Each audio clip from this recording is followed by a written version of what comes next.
Satyabhama Institute of Science and Technology, Chennai. Satyabhama Institute of Science and Technology, Chennai. பிரதமர் மோடி எப்போதும் வெளிநாடு சுற்றுலா செல்லும் நிலையில் தேர்தல் என்பதால் உள்நாட்டில் சுற்றுலா செல்வதாக முதலமைச்சர் மு க ஸ்டாலின் விமர்சித்திருக்கிறார்.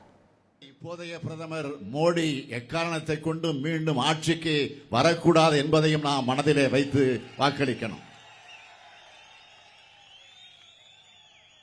பாஜக ஆட்சிக்கு வந்தால் அமைதியான இந்தியாவை அமளியான இந்தியாவாக மாத்திடுவாங்க. இத்தனை நாளா வெளிநாடுகளுக்கு டூர் போன பிரதமர் மோடி தேர்தல் வந்துட்டதால இப்ப உள்நாட்டுக்குள்ள டூர் அடிக்கிறாரு. சென்னையில ஷோ காட்டினா மோடி அவர்கள் காலையில வேலூர் போயிருக்காரு. அங்க அவர் இந்தியில பேசுறப்போ கூட்டம் கை தட்டுது.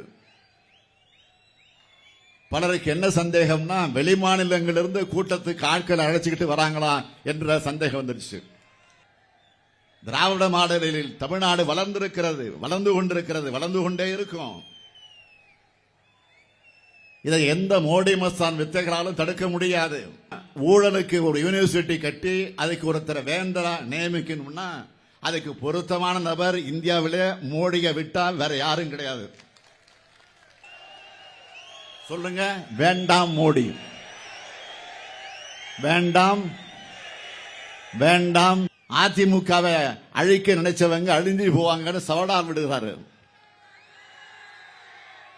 அதிமுக அழிக்க வெளியிலிருந்து யாரும் வர தேவையில்லை. அதுதான் நீங்களும் பன்னீர்செல்வமும் தினகரனும் அதை போட்டி போட்டுக்கிட்டு செஞ்சுக்கிட்டு இருக்கீங்களா? Satyabhama Institute of Science and Technology, Chennai. Satyabhama Institute of Science and Technology, Chennai.